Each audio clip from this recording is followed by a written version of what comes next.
26 साल से इसी ठेके पे काम कर रहे हैं, इसी ठेके पे 26 साल से काम कर रहे हैं। और आज डीबीसी को कितना मिल रहा होगा? मेरा ख्याल है 14-15 हजार रुपए, 14-15 हजार रुपए। अगर इस 15 हजार रुपए का दिल्ली जैसे एक क्लास सिटी में अगर इसके अगर इनको ये भेज दिया जाए कि 15 हजार में तुम अपना खर्चा चलाओ, तो मेरा ख्याल है इनके कुत्तों का खर्चा ज्यादा होगा। ये 15 हजार में अपना कुत्ते भी नहीं पाल पाएंगे, परिवार का गुजारा करना। और हमसे कहते हैं कि हम अपने परिवार का गुजारा करें इन 15 हजार में, इन 15 हजार में। और जब 15 हजार भी मांगते हैं तो कई महीने तक वो 15 हजार भी नहीं मिलता है। तो ये जो चीजें चल रही हैं, ये जो चीजें चल रही हैं, और सिर्फ ये आर्थिक शोषण की बात नहीं है दोस्तों, सिर्फ आर्थिक शोषण की बात नहीं है, सामाजिक रूप से भी हमारी एकता को तोड़ने की कोशिशें की जा रही है। सामाजिक रूप से भी मजदूर वर्ग की एकता को कमजोर करने की कोशिश की जा रही है। जब आप मांग करते हैं कि ठेकेदारी प्रथा को बंद कीजिए, हमें परमानेंट कीजिए, तो वो कहते हैं देखो हम राम मंदिर बना रहे हैं। आप देखो राम मंदिर बना रहे हैं। जब हम कहते हैं निजीकरण बंद करो या आउटसोर्सिंग बंद करो, तो देखो हमने कश्मीर में तुम्हें जमीन खरीदने के लिए अलाउ कर दिया, वहां पे तुम प्लॉट खरीद सकते हो, वहां पे प्लॉट खरीद, यहाँ पेट नहीं भर रहा, वहां पे प्लॉट खरीदने मजदूर वर्ग जाएगा। तो ये जो भावनात्मक शोषण है, एक तो आर्थिक रूप से शोषण है, दूसरा भावनात्मक शोषण है। और भावनात्मक शोषण इसीलिए किया जाता है कि वो अपनी आर्थिक नीतियों को जायज ठहरा सके। और जब भावनात्मक शोषण करके जब वो सरकारों का निर्माण करते हैं, तो जनता को ये बताते हैं कि देखो इस ठेकेदारी प्रथा की जो हमारी नीति थी, इस आउटसोर्सिंग की जो हमारी नीति थी, इस निजीकरण की जो हमारी नीति थी, इसके बावजूद जनता ने हमें वोट दिया है, इसलिए हमारी नीति बिल्कुल ठीक। वो ये जो प्ली लेते हैं। तो आने वाले समय में अभी एमसीडी के जब भी चुनाव आएंगे, निश्चित रूप से हमें ये तय करना होगा कि डीबीसी कर्मचारियों के साथ, दिल्ली नगर निगम के कर्मचारियों के साथ कौन है और कौन नहीं है। जो नहीं है उसको हम 1 मिनट भी बर्दाश्त नहीं करेंगे। हमारे बहुत से साथी कहते हैं कि जी अगर ये नहीं होंगे तो कौन होगा? भाई काला चोर होगा, पर दुश्मन नहीं होगा। ये काला चोर होगा, जिसको जाने का डर रहेगा वही तो कुछ तुम्हें पूछेगा, जिसे जाने का डर नहीं होगा वो तुम्हें क्यों पूछेगा? तो इसलिए इन सरकारों को ये बताना पड़ेगा कि अगर आप हमारे पक्ष में काम नहीं करेंगे, मजदूरों के पक्ष में काम नहीं करेंगे, मजदूरों को परमानेंट नहीं करेंगे, मजदूरों को पूरा वेतन नहीं देंगे, तो 1 मिनट भी हम तुमको बर्दाश्त नहीं करेंगे। आने वाले समय में हम तुम्हें सत्ता से पे बिठा सकते हैं, तो सत्ता से हटा भी सकते हैं। ये चेतावनी। और आप अकेले डीबीसी कर्मचारी परेशान नहीं है, चाहे वो सफाई कर्मचारी हो। देखा है ना, सफाई कर्मचारियों को तनख्वाह के लिए कितना बड़े आंदोलन करने पड़े हैं। मैंने देखा है यहाँ पर एमसीडी के अंदर, चाहे वो हमारे अध्यापक हों, चाहे वो हमारे डॉक्टर्स हों। हिंदूराव हॉस्पिटल के डॉक्टर्स के धरने में मैं गया, उनको वेतन ही नहीं मिलता, तो कहते थे कोरोना का इलाज करो, वेतन नहीं मिलेगा, अभी पैसा नहीं है। और जब पैसा ही नहीं है, तनख्वाह नहीं दोगे तो इलाज में मरने के लिए कौन जाएगा भाई वहाँ पे? आप कुछ तो दीजिए ना, कुछ सहूलियत तो दीजिए ना, तभी तो लोग रिस्क लेंगे। तो ये सिर्फ डीबीसी की बात नहीं है, पूरे एमसीडी के अंदर ये चल रहा है। इनका बजट जो खर्च होता है वो इनकी अपनी सुविधाओं पे खर्च होता है। अगर हमारे लिए इनके पास तनख्वाह नहीं है, तो क्या यहाँ का मेयर, यहाँ का डिप्टी मेयर, यहाँ का स्टैंडिंग कमेटी का चेयरमैन, यहाँ का कमिश्नर क्या एक दिन भी अपनी गाड़ी को छोड़ सकता है? क्या वो कह सकते हैं कि भाई मैं अपनी गाड़ी बाद में चलाऊंगा, पहले इनको वेतन दूंगा, जो मेरी गाड़ी में पेट्रोल लगता है डीबीसी कर्मचारियों को वेतन के रूप में दिया जाए? नहीं, अपनी सुविधाओं को में कटौती नहीं करेंगे, अपने एयर कंडीशन कमरों में कटौती नहीं करेंगे, अपने जो अलाउंसेस मिलते हैं, मुफ्त में जो बंगले मिलते हैं, मुफ्त में जो गाड़ियां मिलती हैं, मुफ्त में जो ड्राइवर मिलते हैं, मुफ्त में जो सुविधाएं मिलती हैं, उनमें कटौती नहीं करेंगे, लेकिन हमारा वेतन नहीं देंगे। भैया जो घड़ियाली आंसू कभी कभी हमारे कुछ साथियों के सामने ये राजनेता या यहाँ के अधिकारी जो घड़ियाली आंसू बहाते हैं, इन घड़ियाली आंसुओं के बहाने के चक्कर में नहीं आना है दोस्तों। हमें ये तय करना है, जो हमारे पक्ष में है वो हमारा है, जो हमारे पक्ष में नहीं है वो हमारा नहीं है।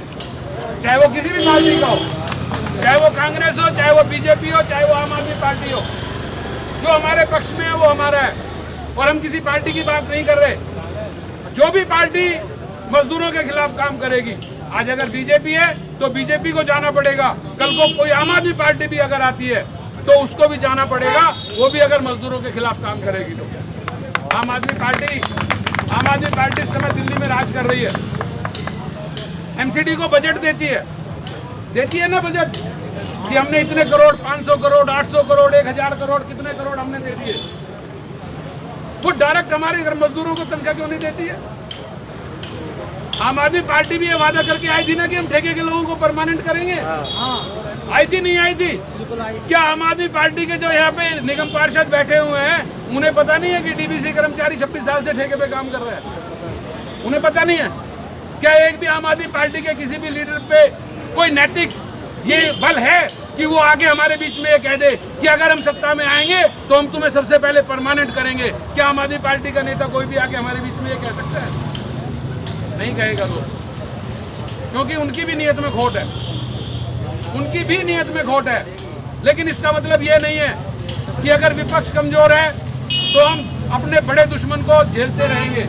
जो देश को बेच रहे हैं, जो जनता को बेच रहे हैं, जो मजदूरों को बेच रहे हैं, जो हमारे संस्थानों को बेच रहे हैं, हम उनको हटाएंगे। चाहे काला चोर कोई भी आए, जब आएगा तो उसके खिलाफ भी लड़ेंगे। अभी सरकार की जो नीतियां हैं, आर्थिक नीतियां, सरकार की जो आर्थिक नीतियां हैं, ये बीजेपी की नहीं थी, ये मनमोहन जी लेकर आए थे, मनमोहन सिंह लेकर आए थे 1991 में। मतलब कोई ये कहे कि ये बीजेपी लेकर आई है, ये मनमोहन सिंह लेकर आए थे 1991 में।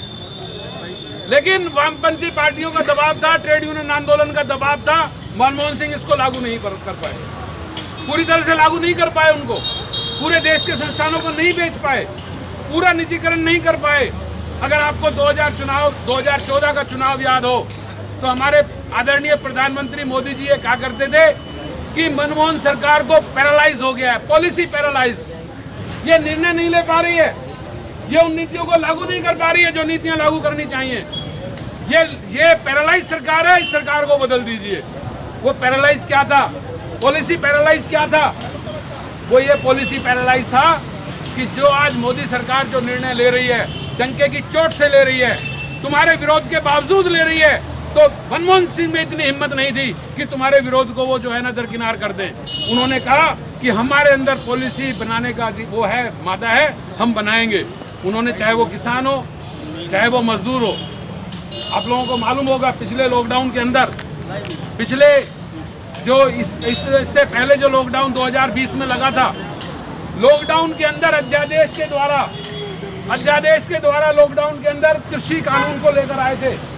कृषि कानूनों को लेके अध्यादेश जब आता है, जब संसद नहीं चल रही होती है, और कोई ऐसा कानून जो बहुत जरूरी होता है देश के लिए, देश की जनता के लिए, तो राष्ट्रपति से एक आदेश जारी कराया जाता है जिसे अध्यादेश से जारी कानून कहते हैं। और उसमें यह प्रावधान है कि 6 महीने के अंदर संसद में उसको पास कराना पड़ेगा, ये कानून है उसमें।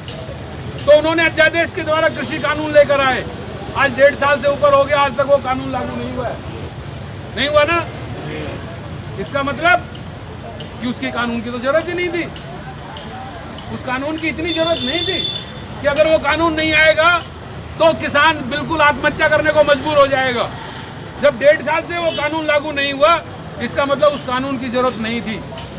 एक बड़ा वो सुना होगा आप लोगों ने, आपदा को अवसर में बदलना है, सुना है ना? आपदा को अवसर में बदलना है। उन्होंने उस आपदा को अवसर में इस्तेमाल किया कि जब पूरा देश बंद था, अध्यादेश के द्वारा कृषि कानून लेकर आए। अभी हमारे मजदूरों के अंदर, लेबर कोड के अंदर 4 लेबर कोड लेकर आई है ये सरकार, मोदी जी की सरकार 4 लेबर कोड लेकर आई है। और ये सिर्फ मोदी का विषय नहीं है, वो लेबर कोड पूरे हिंदुस्तान में लागू होगा। वो दिल्ली सरकार भी उससे बरी नहीं रहेगी, एमसीडी भी उससे बरी नहीं रहेगी, देश का कोई भी मजदूर उससे बरा नहीं रहेगा। मैं उसके 2 उदाहरण आप लोगों को देता हूँ लेबर कोड के। अभी हम मांग करते हैं, हमारे साथी मांग करते हैं, और बहुत लोग कोर्ट में जीत कर भी आए हैं। पहले ये कानून था कि जहाँ परमानेंट नेचर का काम है वहाँ पर ठेके के मजदूर को नहीं रखा जाना चाहिए। और उस कानून का सहारा लेकर जो लोग गए भी हैं कोर्ट के अंदर, कुछ लोग जीत कर भी आए हैं, चाहे वो एयर इंडिया का विषय हो, चाहे वो और दूसरे संस्थान हो, वहाँ पे परमानेंट भी हुए हैं वो लोग। आज वो कानून सरकार ने खत्म कर दिया है, मोदी जी ने। आज क्या है लेबर कोड में? लेबर कोड में fix term appointment, fix time appointment करेगा कोई भी प्रबंधन। फिक्स टाइम अपॉइंटमेंट का मतलब है 1 साल के लिए अपॉइंट कर लो, 2 साल के लिए अपॉइंट कर लो, 3 साल के लिए अपॉइंट कर लो। जब ये कानून बन जाएगा संसद के द्वारा तो आप इसके खिलाफ आवाज भी नहीं उठा पाएंगे, क्योंकि ये तो कानून बन गया। फिर किसानों की तरह लड़ना पड़ेगा, किसानों की तरह अड़ना पड़ेगा। और किसानों की बात वो मान नहीं रहे हैं लगातार विरोध के बावजूद।